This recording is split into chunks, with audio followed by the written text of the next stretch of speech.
Here is a side view of the human head showing the larynx. When we sing or speak, air comes up from the lungs and passes between the vocal folds, which vibrate to make sound. To film the vocal folds in action, a small camera is passed through the nose or mouth to sit inside the vocal tract above the larynx. This photograph shows the view from above using a nasal endoscope camera. Let's identify the different structures. The area shown at the top of the screen is the back wall of the vocal tract. At the bottom of the screen is the small leaf-shaped cartilage called the epiglottis, and below that, just out of view, is the base of the tongue.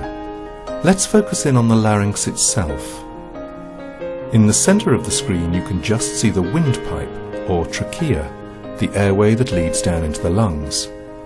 The true vocal folds, indicated here, meet in the middle to close off the airway and also to make sound.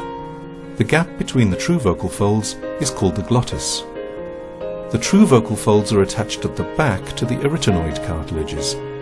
These swing apart to open the folds for breathing and together to close them for phonation and swallowing. Lateral to and above the true vocal folds are the false vocal folds, used for additional protection in swallowing. Let's see the larynx in action.